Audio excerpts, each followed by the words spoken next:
हजरत उमर फारूक आदम रदी अल्लाह ताला अन्हु है, अल्लाह से डरते थे तो रोते थे और रो रो करके कहते थे, या अल्लाह तू मुझे इंसान न बनाता, दुनिया का कोई तिनका बना देता ताकि हिसाब कब्र से मैं बच जाता। हजरत उमर जैसे अमीरुल मोमिनीन, और ये कह के इतना रोते थे, इतना रोते थे कि हजरत उमर रदी अल्लाह ताला अन्हु का जब साल हुआ और उनको नहलाया गया तो उनके रुखसार पे आंसुओं के बहने के वजह से 2 काले निशान पड़े हुए थे। इतना रोते थे, अल्लाह से डरते थे वो। ऐ लोगों, रो तो खुदा के डर से रो दो। हदीस पाक में मन बका मिन खशियतिल्लाह, जो अल्लाह के डर से रोया, युखरिजु मिनन नारी, तो जहन्नम से वो निकाल दिया जाएगा। कमा युखरिजुल लबनु मिनद दर'i, जैसे कि छाती से दूध निकाला जाता। हत्ता ला यऊदल लबनु फिद दर'i, यहाँ तक कि छाती का निकला हुआ दूध छाती में वापस नहीं जा सकता। ऐसे ही खौफे खुदा से रोने वाला आदमी दोबारा जहन्नम में नहीं जा सकता। सुभान अल्लाह। रो खुदा के डर से। लेकिन आज लोग रोते हैं। यार खड़बड़ न मचाओ यार, आप लोग सब लोग बहुत बोलते हो। अब जिसको बैठना है बैठ जाए। कमेटी के लोगों ने माशाल्लाह बड़ी मेहनत किया है और अब वो भी सुने, वरना कल जलसा हो जाए, पूछिए मौलवी बुलाया रहो बहरे से कहा बताए तो कहें हम तो इनका उनका बैठाते रहन, इनका उनका समझाते रहन, तो फिर क्या होगा। 300 किलोमीटर से हम भी सफ़र करके आए हैं, तो हमारा आना भी वसूल हो जाए, आपका आना भी वसूल हो जाए। कुछ बैठ के सुन लो। आज लोग रोते तो हैं लेकिन खुदा के डर से नहीं रोते। इम्तिहान में फेल हो जाई हैं तब रोई हैं, दुकान में घाटा लग जाए तब रोई हैं, कोई चप्पल आए दी तब रोई हैं, या मेहरुआ ना आए तब रोई हैं, और खुदा के डर में नहीं रोते। ए लोगों, रो तो खुदा के डर से भी आंख से आंसू निकल आना चाहिए। हदीस पाक में है कि क़यामत के दिन जहन्नम की आग हम लोगों की तरफ बढ़ेगी, तो हम में जो नमाजी होंगे नमाज का वास्ता देंगे कि जहन्नम की आग हम नमाज पढ़ा करते थे, नमाज का वास्ता है तुझे तो दूर हो जाए। हाजी हज का वास्ता देगा, ज़कात देने वाला ज़कात का वास्ता देगा, रोज़ा रखने वाला रोज़े का वास्ता देगा। लेकिन हदीस में है कि वो जहन्नम की आग आगे बढ़ती रहेगी। तब जिब्रील एक प्याला पानी लाएंगे, कहेंगे इसको छिड़क दीजिए, जहन्नम की आग ठंड हो जाएगी। अल्लाह के रसूल फरमाते, जिब्रील से पूछा जाएगा, जिब्रील ये प्याले में पानी कैसा है? तब जिब्रील कहेंगे, या रसूल अल्लाह, आपके वो उम्मती जब खुदा के डर से रोते थे, उनके आँखों से आंसू गिरते थे, तो उनके आंसुओं को हम इसी प्याले में जमा किया करते थे। माशाअल्लाह। ये आपकी उम्मत के खौफे खुदा से गिरने वाले आंसू हैं। हुजूर फरमाते जब वो प्याला छिड़का जाएगा तो जहन्नम ठंड हो जाएगी। ऐ लोगों, रो, खुदा के डर से रो और अल्लाह से डर पैदा करो। और जो डर पैदा करेगा वो गुनाहों से बचेगा। हारून रशीद बादशाह हैं बगदाद के।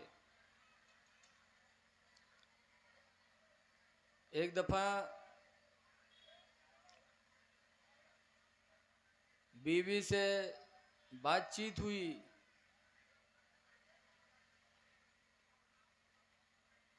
तो बातचीत में तू मैं होते होते बीवी ने जहन्नमी कह दिया कि हट जा जहन्नमी। तो हारून रशीद को गुस्सा आया, कहा अगर मैं जहन्नमी हूं तो तुझे तलाक है, तलाक है, तलाक है। अब जुबैदा रोने लगी, कहने लगे मेरे प्यारे शौहर गलती हो गई, मेरे ज़बान से बोली निकल गए, खुदा के लिए माफ़ कर दो। माफ़ी मांगा, हारून ने माफ़ कर दिया। ज़रा सीटी बंद करो माइक का भैया। लेकिन अब ये मसला सामने आया कि जुबैदा पर तलाक पड़ी कि नहीं पड़ी। तो बगदाद के आलिमों से पूछा तो मौलाना लोगों ने कहा कि अगर तुम ऐसे तलाक दिए होते तो हम लोग बता देते। अब आपने शर्त लगा दी है कि अगर मैं जहन्नमी हूँ तो तुझे तलाक है, तलाक है। तो अब जहन्नमी होगे तो तलाक पड़ेगी, जन्नती होगे नहीं पड़ेगी। लेकिन तुम जन्नती हो कि जहन्नमी हो हम लोगों को क्या पता। लिहाजा इस मसले का जवाब हम नहीं बता सकते। तब उस वक्त एक नौ उम्र आलिम, नई उम्र के थे, खड़े हुए, उन्होंने कहा इस मसले का जवाब मैं बताऊंगा। वो कौन थे? आने वाले वक्त में हजरत इमाम शाफई बन के चमके वो। माशाअल्लाह माशाअल्लाह। उन्होंने कहा इस मसले का जवाब मैं बताऊंगा, तलाक पड़ी कि नहीं पड़ी। लेकिन पहले एक सवाल है, उसका जवाब आप दो। पूछा क्या? तो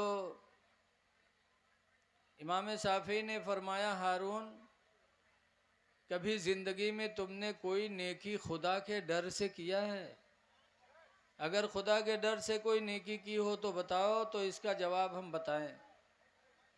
तब हारून बादशाह ने कहा हाँ, जिंदगी में एक नेकी मैंने खुदा ही के डर से किया, किसी का दिखावा नहीं था। कहा कौन नेकी? क्या एक मर्तबा एक लड़की मुसीबत की मारी मेरे शाही महल में दाखिल हुई फरियाद लेकर के। लेकिन उसकी जवानी और उसकी खूबसूरती देखकर मेरे दिल के इरादे गंदे हो गए और मैं ज़िना की नीयत से उसकी तरफ बढ़ा। तब उस लड़के ने कहा था हारून,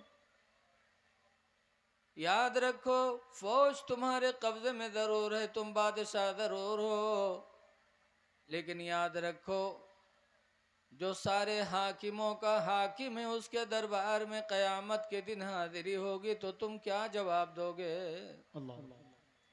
आज फोर्स का डर नहीं है, पुलिस का डर नहीं है तुम्हें, चूंकि बादशाह हो, लेकिन जब खुदा के दरबार में हाजिरी होगी तो क्या जवाब दोगे? हारून कहते हैं बात जैसे मैंने सुनी मेरे दिल में खुदा का डर पैदा हुआ और मैं उससे दूर रहा। उस दिन मैंने ज़िना से अपने आप को बचाया तो सिर्फ खुदा के डर से बचाया। तब इमाम शाफी कहते हैं अगर आपने खुदा के डर से अपने आप को बचाया तो सुनो, अल्लाह फरमाता है फ़अम्मा मन खाफ़ मक़ाम रब्बिही, लेकिन वो इंसान जो अपने रब की बारगाह में हाजिरी से डरा, व नहन नफ्स अनिल हवा, और अपने नफ्स को ज़िना से रोक लिया, फ़इन्नल जन्नत हियल मअवा, पर बेशक उसका ठिकाना जन्नत है। माशाअल्लाह। हारून तुम जहन्नमी नहीं हो, जन्नती हो, इसलिए तुम्हारी तलाक़ें जुबैदा पर नहीं पड़ी। पता चला जब इंसान खुदा से डरता है और खुदा के डर से गुनाहों से बचता है तो अल्लाह उसका ठिकाना जन्नत बना देता है। इसलिए लोगों 4 दिन की ज़िंदगी में खुदा से डरो, बुज़ुर्गों की कब्रों पे आओ। यहाँ आने से दिल बदलते हैं, लेकिन आज कुछ लोग हैं जो कब्र पे जाने वाले को कब्र पुज्जा कहते हैं और वो हदीस काट के सुनाते हैं। तर्जमा भी गलत, कहेंगे कुंतो नहाई तुकुमन ज़ियारतिल कबूर, मैं तुमको कब्रों की ज़ियारत से मना करता हूँ, जबकि सरकार ने फरमाया मैं मना करता था, अब जाया करो। लेकिन हदीस काट के सुनाते हैं। ऐसे बहुत से लोग जो नमाज नहीं पढ़ते उनसे कहो नमाज पढ़ो यार, बेनमाजी का ठिकाना जहन्नम है। कहीं जा मौलाना, कुरान में तो लिखा है फवैलुल लिल मुसल्लीन, नमाजियों के लिए हिलाकत है रहतल्लदी में। लेकिन आधी बात कहोगे तो बात समझ में आएगी? कहीं नमाजियों के लिए बर्बादी हो, कहा तो नमाज पढ़ो। कुरान में है फवैलुल लिल मुसल्लीन, बस हिलाकत है नमाजियों के लिए। लेकिन आगे पढ़ो तो पता चलेगा किन नमाजियों के लिए। अल्लज़ीना हुम अन सलातिहिम साहून, वो नमाजी जो अपनी नमाजों को भूल कर पढ़ते हैं, बेवक्त पढ़ते, कदा कर देते, उन नमाजियों के लिए बर्बादी है। अल्लज़ीना हुम युराऊन, उन नमाजियों के लिए बर्बादी है जो दिखावे के लिए पढ़ते हैं। अल्लज़ीना हुम युराऊन, पता चला कि कुछ नमाजी खुदा की रज़ा के लिए पढ़ते हैं और कुछ दिखावा के लिए पढ़ते हैं। जब कुरान ने कह दिया तो इसका मतलब है कि कुछ दिखावे के लिए पढ़ते हैं। ऐसे भी नमाजी दुनिया में है। 4-5 थोड़े तबलीगी जाते रहे, तबलीग करे, रास्ते में यहाँ दरिया पड़ी तो सब सोचने ला यहाँ नमाज पढ़ ली, तो वजू बने, वजू बनाए के बाद एक इमाम बने, 4 ठोर मुक्तदी बने और जमात से पढ़े लागे। अतने में यहाँ दरिया में कोनो चीज़ जोर से कूदी तो एक बगल वाले ठुनके मारा तो कहते काव है रे कूदी है, तो कहते मछली हुई और काव है। तो तीसरा का कहता चुप रहो। चौथा कहता है तुम सबकी नमाज टूट गई। तो इमाम साहब कहते हैं मैं नहीं बोला हूँ, मेरी नहीं टूटी। बताओ, पढ़ा था नमाज और वहाँ ठुनकी मारा था। ऐसे ही नमाजियों के लिए बर्बादी है। नमाज में खुशू होना चाहिए।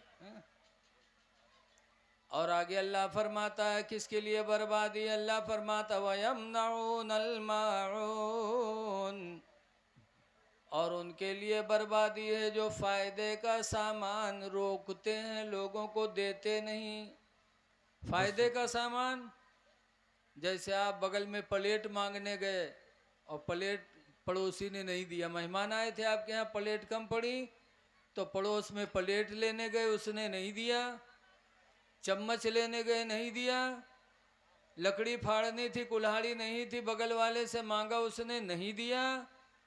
तो ऐसे फायदे के सामान को जो न दे, पड़ोसी को रोके, कुरान कहता है उसके लिए हिलाकत है, उसके लिए बर्बादी है। अल्लाह ने तुम्हें दिया है, तुम्हारे पड़ोसी के लोग अगर जरूरतमंद हो मांगे तो दे दो। काम हो रहा है, तुम्हारे यहाँ तसला रखा है, अगर मांगा तो दे दो। फौड़ा दे दो। शादी ब्याह है, तखत की जरूरत है, तखत मांग रहा है तो दे दो। अगर तुमने पड़ोसी से सामान रोका तो खुदा भी नाराज, खुदा का रसूल भी नाराज। मुसलमान की पहचान नहीं जाने हम। हदीस पाक में हुजूर फरमाते मन काना मिनकुम मोमिना, तुम में का जो मोमिन हो, मुसलमान हो, फलियकुरिम दैफा, तो चाहिए कि अपने मेहमान की इज्जत करे, वला यूज़ा जारहा, और अपने पड़ोसी को तकलीफ न दे। न पड़ोसी को तकलीफ दे, न मेहमान की बेइज्जती करे, तो वो मोमिन मुसलमान है। मेहमान की इज्जत करना चाहे, मेहमान आवे तो का पैताने ना बैठवाओ, अपनक पैताने बैठो, का सिरहाने बैठाओ, उसके पास बैठो, बातचीत करो, ताकि उसको लगे कि मेरे आने से खुश है। उससे काम न लो, उसकी इज्जत करो। अहले बैत ने हमें यही सिखाया है। करबला में हजरत इमाम हुसैन रदी अल्लाह अन्हु शहीद हुए तो उनके बेटे इमाम ज़ैनुल आबिदीन 22 साल के बीमार थे, बिस्तर पे थे करबला में। इमाम हुसैन की शहादत के बाद मालिक बिन सनान एक बदनसीब इंसान था, उसने हुसैन के लाश पे घोड़ा दौड़ाया, लाश की बेहुरमती की। इमाम ज़ैनुल आबिदीन देख रहे हैं लेटे, कितनी तकलीफ हुई होगी कि जिसके भाइयों को शहीद किया गया, बाप को शहीद किया गया, शहादत के बाद जनाजे पे लाश पे घोड़ा दौड़ाया गया। सब कुछ देखते रहे इमाम ज़ैनुल आबिदीन, लेकिन जिंदगी देखो उनकी कैसी है कि जब करबला से मदीना आए और हज करने के लिए मक्का गए, खाने काबा का तवाफ कर रहे थे, तो उसी तवाफ में वो भी मिल गया। कौन? मालिक बिन सिनान, जिसने घोड़ा दौड़ाया था। सलाम किया, उसके बाद कहता ज़ैनुल आबिदीन मैं भूखा हूँ, मुझे खाना खिला सकते हो? कहा बिल्कुल खिलाएंगे। लेके गए घर पे, खीमे में खाना खिलाया। फिर कहा मैं रुकना चाहता हूँ। कहा रुक जाओ। एक दिन रुका, 2 दिन रुका, 3 दिन रुका, बराबर इमाम ज़ैनुल आबिदीन उसकी खिदमत करते रहे। और 3 दिन के बाद कहा मैं अब जाना चाहता हूँ, मैं घर जा रहा हूँ। तो इमाम ज़ैनुल आबिदीन कहते हैं कोई सवारी है कि पैदल जाओगे? कहा पैदल जाएंगे, सवारी नहीं है। तो इमाम ज़ैनुल आबिदीन कहते हैं तुम मेरे मेहमान हो, और मेहमान की इज्जत मेरे नाना रसूलुल्लाह किया करते थे, लिहाजा तुम पैदल न जाओ, मैं अपना घोड़ा तुमको नजराना देता हूँ। ज़ैनुल आबिदीन ने अपना घोड़ा दे दिया। जब घोड़े पर बैठा तो ज़ैनुल आबिदीन कहते हैं रुको। फिर अंदर गए खीमे में, एक थैला में दिरहम और दीनार भर के लाए, सोना चांदी का रुपया, और पेश किया। कहा सुनो, ये भी मेरे नाना रसूलुल्लाह की सुन्नत है कि जब किसी मेहमान को रुखसत करते थे तो तोहफा देते थे। तुम मेरे मेहमान हो, जा रहे हो, तोहफा कबूल कर लो। तब वो मालिक बिन सिनान घबराया। कहा ज़ैनुल आबिदीन शायद तुम मुझे पहचान नहीं पाए। तो कहा तुम्हें नहीं पहचानूंगा? खुदा की कसम तुम्हें तो कयामत तक नहीं भूलूंगा, तुम्हें भूल जाऊंगा। तुमने मेरे भाइयों को शहीद किया, मेरे बाप को शहीद किया, शहादत पर भी सब्र न किया तो उनके लाश पे घोड़े दौड़ाए। मैं तुम्हें भूल जाऊंगा? खुदा की कसम तुम्हें कभी नहीं भूल सकता। तब वो कहता है अरे पहचान रहे हो, फिर भी 3 दिन से खिला रहे हो, जा रहा हूं तो सवारी भी दे रहे हो, जिंदगी गुजारने के लिए माल भी दे रहे हो, ताज्जुब है, तुम्हें तो बदला लेना चाहिए। तो बदला लेना चाहिए। तो ज़ैनुल आबिदीन कहते हैं मैं क्या बदला ले लूं? कोई बात नहीं, जो तुम्हारे घर वालों ने तुमको सिखाया था वो तुमने करबला में हम लोगों के साथ किया, और जो हमारे घर वालों ने सिखाया हम तुम्हारे साथ कर रहे हैं। ये ताजीम थी मेहमान की। जालिम था, दुश्मन था, लेकिन करबला वालों ने मेहमान की इज्जत किया। माशाअल्लाह। आप भी करो।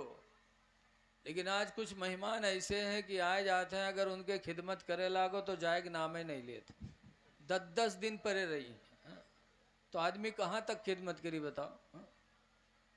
एक आदमी ऐसे रहा है कि एक रिश्तेदार कोटेदार रहे तो हुआ जाए तो बढ़िया बढ़िया खाए पावे, तो पड़ा रहा है 12-12 दिन, तो के घरे आवे 2 दिन के बाद फिर पहुंच जाए, फिर पड़ा रहा है 12-15 दिन। तो मियाँ बीवी खिदमत करत करत बिल्कुल आजिज आएंगे। तो एक दिन दोनों सलाह करें, कहा या अल्लाह जब देखो तो ये झोला लिए ठाड़ रहा था, इसे कैसे फुर्सत मिले? तो दोनों सलाह कहीन कहीन कुछ नहीं, अब की जैसे आवे वैसे हम तुम झगड़ा करे शुरू कर दी, तो हो सकत है कि चला जाए। प्लान बनाए लिहिन मियाँ बीवी। वो बेचारा आदत के मुताबिक बेग लेके पहुंचा, दरवाज़ा खड़खड़ाइस तो औरतिया दरवाज़ा खोलिस, वो आवा अंदर तो औरतिया गए गिलास उठावे ब बर्तन खड़खड़ाए दिस, तो मर्दवा डांटिस, ब यहू कुछ बोली ब वहू कुछ बोला, ब दोनों तू तो मैं होत होत ब मारपीट चालू हो गया। अब जब मारपीट हो गई तो औरतिया चिल्लाए चिल्लाए रोवे लाग। तब वो मेहमान का कुछ गैरत है, कहीं का बताई ना हम आए होत नहीं गिलास उठावे जात, और ना झगड़ा होत ना मारपीट होत, हमरे वजह सब भवा है। तो के कुछ तरस आवा ब उठाइस बेगो चल दीस, जैसे घर से निकला वैसे वो रतिया जौन चिल्लाए रोवत रहे, दौड़ी और फट से दरवाज़ा बंद की और दरवाज़ा बंद करके अपने मर्द से कहा था, अल्लाह का शुक्र है कि हम तुम प्रोग्राम में कामयाब हो गए, आज छुट्टी मिल गया। तो मर्दवा कहा था, हम होशियार बहुत हैं, तुमका मारा बहुत है लेकिन चोट नहीं लागे दिया। तो रतिया कहे, हम बहुत होशियार हैं, रोई बहुत है लेकिन आंसू एक को नहीं है। तो बाहर खड़ा रहे, वो कहे दरवाज़ा खोलो, गए हमहू नहीं है, दरवाज़ा खोलो हमहू नहीं गए हैं। बताओ ऐसे ऐसे मेज़बान और मेहमान मिल जाए तो क्या हाल हुई है? मेहमान की इज्जत करो और मेहमान को भी चाहिए कि ज़्यादा दिन तक न रुके। हदीस पाक में ला यहिल्लु लिद्दैफी, किसी मेहमान के लिए जायज़ नहीं है अन यक़ूम अला सलासति अय्याम, कि 3 दिन से ज़्यादा रुके। लेकिन अगर किसी वजह से 3 दिन से ज़्यादा रुक रहा है तो हुजूर फरमाते घबराओ नहीं, 3 दिन जब खिलाओगे तो ज़ियाफ़त का सवाब पाओगे, और 3 दिन के बाद अगर रुकता है खिलाओगे तो अल्लाह तुम्हें सदक़े का सवाब अता फरमाएगा। सुभान अल्लाह। इसलिए खिदमत करो और पड़ोसियों को तकलीफ न दो। पड़ोसी चाहे हिंदू हो चाहे मुसलमान हो, पड़ोसी पड़ोसी है। हमारे तुम्हारे इमाम आदम अबू हनीफा रदी अल्लाह ताला अन्हु, उनका एक पड़ोसी यहूदी था। यहूदी कल भी दुश्मन थे इस्लाम के, आज भी दुश्मन। वो यहूदी इमाम आदम से जलता था, उनको तकलीफ पहुंचाता था। इमाम आदम कुछ नहीं बोलते थे, सब्र करते रहते थे।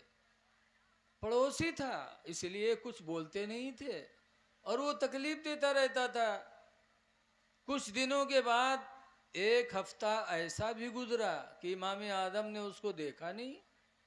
जब एक हफ्ता नहीं देख पाए तो लोगों से पूछने लगे कि मेरा पड़ोसी यहूदी नहीं दिखाई पड़ा, एक हफ्ता हो गया।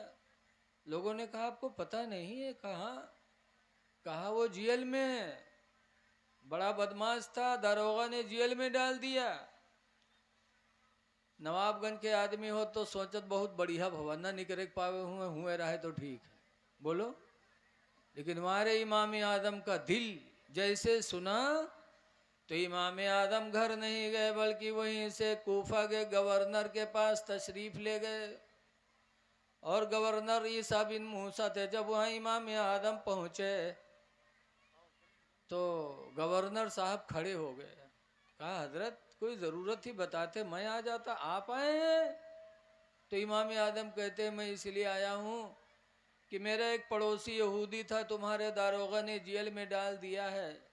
मैं सिफारिश करने आया हूँ कि मेरे पड़ोसी को जेल से रिहा किया जाए। फौरन गवर्नर ने पर्चा लिखा कि मुसलमानों के इमाम आदम की सिफारिश की वजह से फलां को जेल से रिहा किया जाए। परवाना लिखा, इमाम आदम वो परवाना लेके जेल पहुँचे। दारोगा ने देखा तो यहूदी को जेल से निकाला और निकालने के बाद दारोगा ने कहा जा तुझे रिहा किया जा रहा है, तेरी रिहाई का परवाना मुसलमानों के इमाम आदम लेके आए हैं, जा। तब वो यहूदी रोया था, कहा था हाय अफसोस, एक हफ्ता से मैं जेल में हूँ, मेरा कोई भाई मेरे रिहाई के लिए नहीं आया, मेरा कोई रिश्तेदार नहीं आया, मेरा कोई दोस्त नहीं आया। आया मेरे रिहाई के लिए तो वो है जो मुसलमानों की इमाम है। जिंदगी भर मैंने इनको सताया, आज मुसीबत में पड़ा तो मेरे रिहाई के लिए आए। यहूदी रोया, कहने लगा खुदा की कसम आज मुझे यकीन हो गया कि मुसलमान बड़े सच्चे हैं, इनका इस्लाम भी सच्चा है। मैं कलमा पढ़ता हूँ ला इलाहा इल्लल्लाह मुहम्मदुर रसूलुल्लाह सल्लल्लाहु अलैहि वसल्लम। इमाम आदम के अखलाक को देखकर यहूदी को ईमान की दौलत नसीब हो गई। माशाअल्लाह। ऐ लोगों, पड़ोसी कैसा भी हो, चाहे हिंदू हो चाहे मुसलमान हो, बीमार हो तो इयादत करो, भूखा हो तो खाना दे दो, नंगा है तो कपड़ा पहना दो। हिंदू न देखो, मुस्लिम न देखो, बल्कि इंसानियत को देखो। कि इंसानियत कहाँ चली जाएगी। हैं? आज कितने हम में बदनसीब हैं जो देख रहे हैं कि हमारे भाइयों पे बिल्डोजर चल रहा है, घर गिर रहे हैं, बम गिर रहा है, शहीद हो रहे हैं, बच्चे प्यास से तड़प रहे हैं, और हम शादी ब्याह में रिंडी का नाच नचा रहे हैं। बताओ क्या इंसानियत मर गई? कि तुम्हारे भाई परेशान हैं, हिलाक हो रहे हैं, बर्बाद हो रहे हैं, और तुम रिंडी का नाच नचा रहे हो।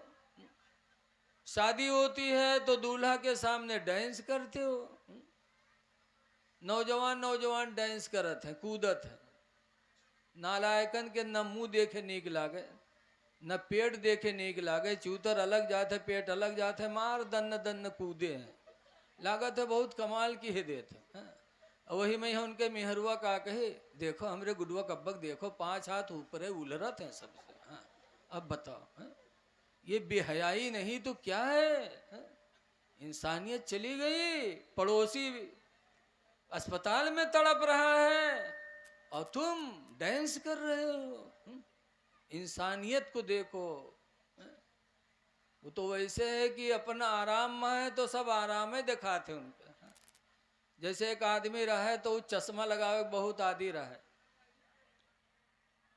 दिन में भी चश्मा लगावे, सोवे तब हूँ चश्मा लगावे। और चश्मा कौन में लगावे? हरा कलर के, हरे रंग के चश्मा लगावे।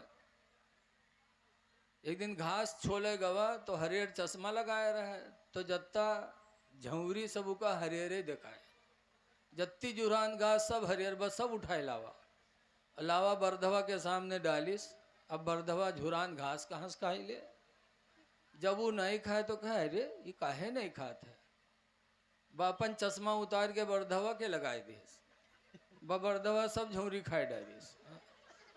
तो जैसे वो हरियर चश्मा लगाया रहे तो दुनिया का हरियरे नजर आवत रहे, ऐसे आज खुशहाल है तो समझते दुनिया खुशहाल है। इंसानियत का दर्द पैदा करो, बेहयाई का मुजाहिरा न करो। अब रिंडी नचाने का वक्त नहीं है, अब एहसास करने का वक्त है, संभलने का वक्त है। संभल जाओ मुसलमानों, अल्लाह का डर पैदा करो। अल्लाह फरमाता है कि अल्लाह से ऐसे डरो जैसा कि डरने का हक है। वला तमूतुन्ना इल्ला व अंतुम मुस्लिमून, और हरगिज हरगिज न मरो मगर मुसलमान बन के मरो। जाओ दुनिया से तो मुसलमान बन के जाओ।